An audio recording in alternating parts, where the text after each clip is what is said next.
नमस्कार दोस्तों, स्वागत है आप सभी को राधा लाडली जी के ज्ञान वाईटी यूट्यूब चैनल में। बेईमान को भगवान किस तरह सजा देते हैं? कहते हैं चाहे मर जाना पर बेईमानी का धन मत खाना। भगवान सबको देखता है। जो लोग बेईमानी का धन खाते हैं वे दूसरों के पापों को अपने सिर पर चढ़ाते हैं। दर्शक बंधु, ये कहानी है एक अंधी स्त्री और बेईमान सेठ की। किसी मंदिर के बाहर बैठकर एक बूढ़ी अंधी स्त्री भीख मांगा करती थी। उसका कोई सहारा नहीं था। ऊपर से भगवान ने उसको आंखों से अंधा बना दिया था। वो एक झोपड़ी में रहती थी। पेट की छुदाई उन्हें खूब दुआएं देती थी। सुबह से शाम तक उसके पास जितने पैसे इकट्ठे हो जाते थे वो उन्हें लेकर अपनी झोपड़ी पर चली आती थी। जैसे भी बनता वह अपने पेट को भर लिया करती थी और भगवान को बहुत धन्यवाद दिया करती थी कि हे ईश्वर, तू सबका ख्याल रखता है, यही तेरी खासियत है। उस अंधी बुढ़िया का रोज का यही काम था। उसकी कोई उंगली पकड़कर चलने वाला तो था नहीं। वो अपना डंडा टकती हुई मंदिर पर पहुंच जाती थी और मंदिर से झोपड़ी पर उससे कोई बातें करने वाला भी नहीं था। सहारा देने वाला तो बहुत दूर की बात थी। पर कहते हैं ना, भगवान को सबकी चिंता रहती है। जब भगवान ने मुंह ने बनाया है तो उसका निवाला भी कहीं ना कहीं जरूर बनाया होगा। भगवान भूखा जगाता तो है पर भूखा सुलाता नहीं। धीरे धीरे वक्त गुजरता चला गया। अंधी बुढ़िया भी अकेले रहकर अपने जीवन को व्यतीत करती जा रही थी। पर एक दिन कुछ ऐसा हुआ कि उसके जीने की उम्मीद बढ़ गई। भगवान ने उसके पास 2 आंखें भेज दी थी। दरअसल वह एक दिन अपनी झोपड़ी में बैठी हुई थी और एक 8 वर्ष का लड़का खेलता कूदता आता है और उस अंधी बुढ़िया से लिपट जाता है। वह भी नहीं जानती थी कि वह बालक किसका है और ना उसने ये प्रयास किया। बालक जब उसके पास आ गया तो वो उसको टटोल हुई उसका मस्तक चूमने लगी, उससे प्यार करने लगी। वह बालक से इस तरह स्नेह करने लगी जैसे वह उसकी सगी माँ हो। अब वह लड़का वही रहने लगा था। अंधी माँ सुबह उसको खिला पिलाकर मंदिर पर चली जाती थी।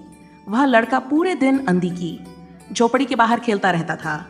शाम को जब वो लौटकर आती थी तो उसकी गोद में आकर खेलने लगता। वो उसे उसी वक्त अपनी गोद में बैठाकर खूब प्यार करती थी। उससे पूछती थी, उसका मस्तक संगती थी, उसके बालों को सलाती थी और जो कुछ खाने का सामान उसके पास होता था वह बड़े प्यार से उसे खिलाती भी थी। इसी तरह बालक को रहते रहते 5 वर्ष बीत गए। पड़ोस वालों ने उसे हमेशा अकेला खेलते हुए देखा था। एक दिन पड़ोसियों ने उस बालक को उस अंधी बुढ़िया की गोद में बैठा रोता हुआ देखा।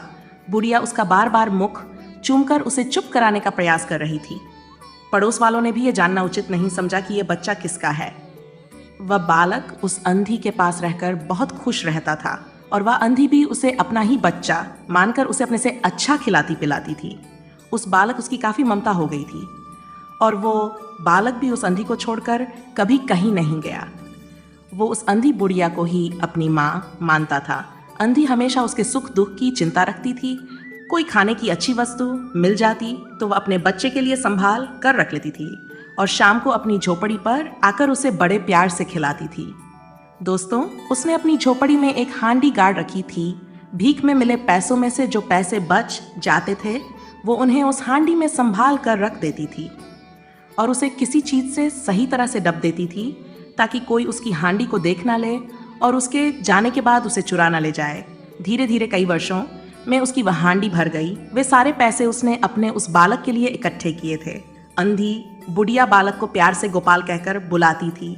वो अपने गोपाल को सदैव छाती से लगाकर रोजाना सोया करती थी। एक दिन अंधी नगर के एक बहुत प्रसिद्ध सेठ का नाम सुना कि सेठ गंगाधर बड़े ही धर्मात्मा व्यक्ति हैं। आए दिन उनके द्वार पर कर्ज लेने वालों की और धरोहर रखने वालों की भीड़ लगी रहती है। बच्चा बच्चा सेठ गंगाधर से बहुत परिचित था। अंधी बुढ़िया ने भी सोचा कि किसी दिन कोई मेरे पैसों को चुरा ना ले जाए, इसलिए ये पैसे सेठ के यहाँ धरोहर रख देती हूँ। जब बेटा बड़ा हो जाएगा और उसके लिए इन पैसों की ज़रूरत होगी तो सेठ से अपने पैसे ले आऊँगी। सब लोग सेठ के पास धरोहर रखने जाते थे तो उस अंधी बुढ़िया ने भी हांडी से वे पैसे निकाले और अपनी धोती के एक पल्लू में बांधकर डंडा टकती हुई सेठ की हवेली पर पहुंच गई। सेठ ने एक अंधी बुढ़िया को अपने पास आया देख उससे पूछा, क्या बात है बुढ़िया, किस लिए आई है? अंधी ने वो पैसे सेठ को देकर डरते डरते कहा, सेठ जी, मुझ अंधी के ये पैसे आप अपने पास जमा कर लो। भीख मांग मांग कर मैंने ये कुछ पूंजी इकट्ठी की है अपने बेटे के लिए। मैं कब तक इसकी देखभाल कर पाऊंगी? आंखों से अंधी हूँ, आप अपने पास रख लीजिए। तो यह पैसे सुरक्षित हो जाएंगे। उचित समय आने पर मैं आपसे पैसे ले जाऊंगी। दोस्तों, सेठ ने पैसे लेकर अपने मुनीम की ओर सरका दी और कहा, इस बुढ़िया का नाम पता पूछकर यह पैसे वही खाते में जमा कर लो। मुनीम ने वो पैसे गिनकर बुढ़िया के नाम से अपने यहाँ जमा कर दिए। अंधी अब निश्चिंत हो चुकी थी कि अब उसके पैसे ईमानदार सेठ गंगाधर के यहाँ जमा हो गए हैं। वह सेठ को दुआएं देती हुई अपनी झोपड़ी पर चली आई। बेटे के साथ रहते रहते उसे पूरे 7 वर्ष बीत चुके थे। एक दिन अंधी का बेटा बीमार पड़ गया। उसे बहुत तेज बुखार था। अंधी ने बेटे को ठीक करने के लिए झाड़ फूंक और कुछ देसी उपचारों की सहायता ली, पर लड़के को कोई आराम नहीं मिला। लड़के की हालत दिन पर दिन बिगड़ती जा रही थी। बेटे की हालत देख देख कर अंधी का भी धैर्य जवाब दे रहा था। वह बहुत दुखी रहने लगी थी। अब तो बस एक ही उम्मीद थी कि बेटे को अब किसी अच्छे डॉक्टर को दिखा लिया जाए, लेकिन इसके लिए उसे पैसों की जरूरत थी। तब उसे ध्यान आया कि 2 वर्ष पहले उसने कुछ पैसे सेठ गंगाधर के यहाँ जमा कर दिए थे। अंधी बुढ़िया बीमार बेटे को चौपड़ी में छोड़कर गिरती पड़ती जैसे तैसे करके सेठ की हवेली पर पहुंची। सेठ अंधी को देखकर पहचान तो गया था। बुढ़िया ने कहा, सेठ जी, मेरा बेटा बहुत बीमार है, मुझे उसे डॉक्टर को दिखाना है। आपके पास जो मेरे पैसे जमा हैं, आप उनमें से मुझे कुछ पैसे दे दो तो मैं अपने बच्चे को मरने से बचा लूं। बुढ़िया के इतना कहते ही सेठ ने आंखें बिगाड़ कर कहा, ऐ बुढ़िया, क्या कहती है? पैसे जमा हैं? कैसे पैसे? और तूने मेरे पास पैसे कब जमा किए थे? मेरे पास किसी के पैसे वैसे जमा नहीं है। चल कर अपना रास्ता नाप। मित्रों, ये सुनकर बुढ़िया का हृदय बैठ गया कि सेठ तो उसके पैसों की बेईमानी कर रहा है।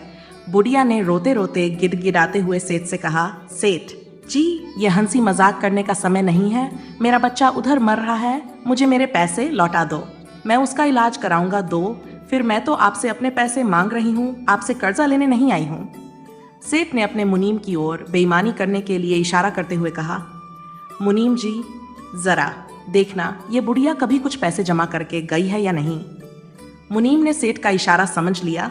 मुनीम ने अंधी का नाम पूछा और झूठ मूठ का अपना ही बही खाता पलट कर दिखा दिया और मना कर दिया कि इस नाम की कोई स्त्री पैसे जमा करके नहीं गई है। मुनीम के इस जवाब ने बुढ़िया की सारी उम्मीदों पर पानी फेर दिया। उसे यह भरोसा ही नहीं हो रहा था कि इतना धर्मात्मा बनने वाला सेठ उसके कुछ पैसों की बेईमानी कर लेगा। अंधी बुढ़िया बही अड़कर बैठ गई और रोते रोते बोली, सेठ, आप तो बड़े धर्मात्मा हो, मेरे पैसे ना सही तो अपने पास से मुझे कुछ पैसे कर्जा दे दो। मैं अपने बच्चे का इलाज कराकर आपके पैसे चुका दूंगी। मेरा बच्चा जी जाएगा तो मैं जीवन भर आपका उपकार मानूंगी। दर्शक बंधुओं, उस लालची सेठ ने बुढ़िया को उसके बेटे के इलाज के लिए उसके पैसे लौटाना तो बहुत दूर, उसे कर्ज के रूप में कुछ पैसे भी नहीं दिए। सेठ उल्टा बिगड़कर बोला, ऐ बुढ़िया, क्यों मेरा समय खोटा करती है? जाती है या फिर नौकर को बुलाकर मारकर बाहर निकलवा। अंधी अपनी लाठी लेकर उठकर खड़ी हो गई और सेठ से बोली, सेठ, तुझे ईश्वर बहुत दे। और इतना कहकर वह रोती हुई अपनी झोपड़ी की ओर लौट पड़ी। दोस्तों, सेठ के लिए अंधी का वह आशीष नहीं था, बल्कि एक माँ के हृदय से निकलने वाली सेठ के लिए बद्दुआ थी। भगवान ऐसे लोगों को कभी क्षमा नहीं करता है, बल्कि उन्हें एक दिन खून के आंसू रुलाता है। अंधी अब बीमार बेटे गोपाल के पास लौट आई। पैसे ना मिलने के कारण उसका इलाज ना हो सका और उसकी हालत और भी अधिक बिगड़ती चली गई। ऐसा लग रहा था जैसे उसके शरीर को छोड़कर उसके प्राण जाने वाले हैं। अंधी की निराशा बढ़ती जा रही थी। उसे सेठ पर बड़ा गुस्सा आ रहा था, मगर कोसने के अलावा वह दुखियारी कर भी क्या सकती थी। सोच रही थी, इतना धनी आदमी था, 10-5 रुपए दे देता तो क्या बिगड़ जाता और मैं अपने बेटे को डॉक्टर को दिखा लेती। उसकी नज़र में इंसान की जान तो इतनी सस्ती है कि मेरे पैसे लौटाना तो दूर, 10-20 रुपए भी मुझे नहीं दे सका। मेरे बेटे की जगह अगर उसका बेटा होता तो करोड़ों रुपए में आग लगा देता। नाम का धर्मात्मा बना फिरता है, नाम का धर्मात्मा बना फिरता है, भिखारियों की भीख तक हजम कर गया, पापी कहीं का। कुछ देर बैठी बैठी वो सोचती रही। फिर उसे समझ में आया कि अगर मैं अपने बेटे को वहां ले जाऊं तो हो सकता है कि बेटे की हालत देखकर उसे कुछ रहम आ जाए और मुझे कुछ पैसे दे दे। यही सोचकर वह अंधी दुखियारी माँ अपने गोपाल को लेकर गिरती हुई, ठोकरें खाती हुई सेठ की हवेली पर पहुंच गई और उसके द्वार पर बैठकर रोने लगी। बच्चे को गोद में लेकर वो रोए जा रही थी। बच्चा बुखार से बुरी तरह भभक रहा था और अंधी माँ का कलेजा फटा जा रहा था। सेठ का एक नौकर किसी काम से बाहर आया था। अंधी बुढ़िया को रोता देखकर उसने यह खबर हवेली के अंदर सेठ को पहुंचाई। सेठ ने नौकर से कहा, वो बुढ़िया पागल है, उसे यहां से डांट फटकार कर भगा दो। नौकर तो सेठ के हुक्म का गुलाम था। उसने उस अंधी को जाकर वहां से चले जाने को कहा, मगर अंधी माँ ने उसकी कोई बात नहीं सुनी। नौकर ने उसे खूब धमकाया, मगर फिर भी वहां से नहीं हिली। नौकर थक हार कर सेठ के पास वापस लौटकर चला गया और बोला, हुजूर, वो बुढ़िया यहाँ से जाने का नाम नहीं रही है, पत्थर बनकर बैठ गई है, आप ही जाकर देखो। नौकर की बात सुनकर सेठ गुस्से से भर गया और गुस्से में द्वार पर पहुंचा। देखा कि बुढ़िया की गोद में एक 15 साल का लड़का बेहोशी की हालत में लेटा है। बुखार से उसका शरीर तप रहा था। लड़के को देखकर सेठ के पैरों के नीचे जमीन खिसक गई। सेठ एकदम से आश्चर्य से भर गया। बुढ़िया के बेटे की शक्ल उसके ही बेटे से मिल रही थी, जो 7 वर्ष पहले एक मेले में खो गया था। सेठ ने अपने बेटे को बहुत खोजा था, पर उसका कहीं पता नहीं चला। उसे याद आया कि उसके बेटे की पीठ पर एक जले हुए चोट का निशान था। उसने तुरंत बालक की शर्ट हटाई तो पीठ पर जले हुए का एक बड़ा सा निशान दिखाई दिया। ये देखकर सेठ को यकीन हो गया कि वो लड़का उन्हीं का है। सेठ के चेहरे पर पसीना छा गया, उसकी जुबान लड़खड़ाने लगी। वो घबरा हुआ घर में अपनी पत्नी को आवाज लगाने लगा, कमला कमला, देखो अपना बेटा मिल गया। सेठ का मुंह उस समय देखने लायक था। उसने अंधी की गोद से बालक को उठाकर छाती से लगा लिया। उसकी पत्नी घर के अंदर से दौड़ती हुई आई और बेटे को देखकर दहाड़ा हुई उससे लिपट गई। बच्चे का शरीर बुखार से तप रहा था। सेठ चीखता हुआ नौकर से बोला, अरे निक, जल्दी जाओ और किसी डॉक्टर को बुला कर ले आओ। सेठ बालक को लेकर घर के अंदर को चल दिया। अंधी बूढ़ी माँ लाठी टेक कर खड़ी हो गई और चिल्लाने लगी, ओरे पापी सेठ, तूने मेरे रुपए तो ले ही लिए, अब मेरे बच्चे को भी छीने लिए जा रहा है। सेठ ने कहा, नहीं, ये मेरा ही बच्चा है जो 7 वर्ष पहले मेले से गुम हो गया था। अब मेरा बच्चा मुझे मिल गया है। मैं अपनी सारी संपत्ति बेचकर इसके इलाज में लगा दूंगा, लेकिन बच्चे को सही कराऊंगा। अंधी बुढ़िया रोते रोते जोर से हंस पड़ी और कहने लगी, अरे पापी सेठ, तेरा बच्चा निकला आया तो तू सारी संपत्ति बेचकर लगाने को तैयार है। अगर मेरा बच्चा था तो तू इसे मर जाने दे रहा था। तूने इसे मारने में कोई कोर कसर तो नहीं छोड़ी। मुझसे पूछ, मैंने इतने वर्ष से इसे कैसे पाला है और आज तू मुझसे उसे छीन कर लिए जा रहा है। मित्रों, इधर सेठ का बुरा हाल हो गया था। उससे कुछ करते नहीं बन रहा था, ना कुछ बोलते बन रहा था। सेठ बालक को लेकर अपनी हवेली के अंदर चला गया और अंधी माँ कुछ देर वही खड़ी रोती रही। थोड़ी देर बाद वह लाठी टेकती हुई अपनी झोपड़ी की ओर चल पड़ी। उसे अब अपने बच्चे के ठीक होने की उम्मीद दिखाई दे रही थी, पर बेटे से दूर होने का गम उसे खाए जा रहा था। इधर सेठ ने बड़े बड़े डॉक्टरों को बुलाकर बच्चे को दिखाया। दवाई का असर होते ही उसका बुखार तो उतर गया, उसकी हालत में काफी सुधार भी हो गया। जब उसकी आंख खुली तो वो इधर उधर देखता हुआ अपनी मां को पुकारने लगा, पर वहां काफी लोग तो चारों ओर से घेरे खड़े थे, पर उनके बीच उसे अपनी मां नजर नहीं आ रही थी। तो वो और भी अधिक बेचैन हो उठा। उसने अपनी आंखें बंद कर ली और वो पहले की तरह फिर बीमार हो गया। उसी जुबान से वो अपनी जुबान से अपनी मां के नाम की रट लगाए जा रहा था। डॉक्टर लोग भी सब परेशान हो गए थे। सेठ को तो कुछ समझ ही नहीं आ रहा था कि क्या करूं। बालक की तबीयत फिर से बिगड़ती जा रही थी। सेठ की आंखों के चारों ओर अंधेरा सा छा गया था। सोचने लगा, मेरा एक ही बच्चा था, इतने दिनों बाद तो मिला था, वो भी इस हालत में। सेठ को लगने लगा था कि उस बुढ़िया के बिना मेरा एक बेटा ठीक नहीं होगा। उसने फौरन अपनी बग्गी तैयार करवाई और शहर से बाहर उस बुढ़िया की झोपड़ी पर जा पहुंचा। सेठ बुढ़िया की झोपड़ी के अंदर गया तो देखा कि अंधी जमीन पर पड़ी पड़ी रो रही थी। बुखार से उसका शरीर तप रहा था। सेठ ने बुढ़िया को हिलाते हुए कहा, ए बुढ़िया, तेरा बच्चा मर रहा है, कोई दवा का उस पर असर नहीं हो रहा है, वो बार बार तुझे पुकार रहा है, अब तू ही उसके प्राण बचा सकती है। चल मेरे साथ, तुझे देखकर वो जरूर ठीक हो जाएगा। मुझे विश्वास है। सेठ को गिड़गिड़ा देखकर अंधी माँ ने कहा, रे सेठ, तू जा यहाँ से और अपने बच्चे की जान बचा ले। अगर मरता है तो मर जाने दे, वैसे भी तूने ही उसे मारा है। अगर तू मेरे पैसे लौटा देता तो मैं अपने बच्चे का किसी डॉक्टर से इलाज करा लेती, पर अब मैं क्या कर सकती हूँ। वह मर जाएगा तो मैं भी मर जाऊंगी। स्वर्ग में जाकर मैं अपने बेटे से मिल लूंगी। बुढ़िया की ऐसी बात सुनकर सेठ के हाथ पैर फूल गए। वो रो पड़ा और बुढ़िया के पैरों में गिरकर बार बार माफी मांगने लगा। इतना बड़ा सेठ आज एक भिखारिन के पैरों में गिरकर अपना माथा रगड़ रहा था कि हे बूढ़ी माँ, आज अपनी ममता की लाज रख ले, तुम ही उसकी माँ हो, तुम्हां जाने से उसकी जान बच जाएगी। अंधी को भी उसकी ममता ने विकल कर दिया। वह तुरंत सेठ की बग्गी में बैठकर चल पड़ी। आखिर माँ ही होती है। अंधी बुढ़िया सेठ के साथ अपने बेटे के पास पहुंच गई और उसके सिर पर हाथ फेरती हुई बोली, गोपाल गोपाल, मैं आ गई हूँ, आंखें खोलो। गोपाल के मस्तक से अंधी का हाथ स्पर्श होते ही उसने अपनी आंखें खोल दी।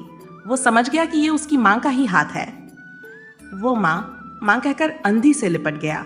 अंधी माँ ने उसका सिर अपनी गोद में रख लिया और उससे बात करने लगी। धीरे धीरे उसे आराम होने लगा और कुछ ही दिनों में वह बिल्कुल ठीक हो गया। कुछ दवा ने असर किया, कुछ उस अंधी माँ के प्यार ने। गोपाल के ठीक हो जाने के बाद अंधी ने सेठ से कहा कि सेठ, अब वो अपनी झोपड़ी पर लौटना चाहती है। सेठ ने उसे बार बार उससे वही रुकने का आग्रह किया, परंतु अंधी माँ उसके यहाँ रहने को तैयार नहीं हुई। तब सेठ ने उसके रुपयों को उसे लौटाना चाहा और कहा कि आप अपनी धरोहर लेती जाइए। अंधी ने कहा, सेठ, ये रुपए का लेकर मैं क्या करूंगी? मैंने ये रुपए अपने बेटे के लिए इकट्ठे किए थे, तुम इन पैसों को उसे ही दे देना। सेठ अपने किए को सोचकर आत्मगिलानी से भर गया। उसे बार बार उसकी आत्मा धिक्कार रही थी कि सेठ, तू बड़ा पापी है, तू अमीर होकर भी भिखारी है और वह अंधी बेकान होकर भी दाता है। वह तुझे तेरा बेटा भी दे गई और अपने पैसे भी, और तुझे एक बहुत बड़ा सबक दे गई। सेठ की दौलत उस बिक के स्नेह के सामने मूल्यहीन साबित हो गई। रोती रोती बूढ़ी माँ अपनी झोपड़ी में लौट गई। दोस्तों, हमें किसी के धन की बेईमानी नहीं करनी चाहिए। कहते हैं ये 4 लोग सदैव दूसरों के पापों को अपने सिर पर चढ़ा लेते हैं। नंबर 1, दूसरों के धन की बेईमानी करने वाला। नंबर 2, पापी अधर्मियों की मदद करने वाला। नंबर 3, पापी के घर का अन्न खाने वाला। नंबर 4, दूसरों के घर में फूट डालने वाला, उन्हें लड़ाने वाला, उनकी हत्या कराने वाला। ये चारों हमेशा दूसरों के पास जीवन भर अपने कुकन से अपने सर पर चढ़ाते रहते हैं। दोस्तों, मैं उम्मीद करता हूँ कि यह कहानी आपको ज़रूर पसंद आई होगी। तो चलिए, वीडियो को लाइक कीजिए और अपनी कीमती प्रतिक्रिया कमेंट बॉक्स में ज़रूर दीजिए। मिलते हैं आपसे अगली कहानी में एक नई चर्चा के साथ। आप सभी का बहुत बहुत धन्यवाद। जय श्री राधे राधे।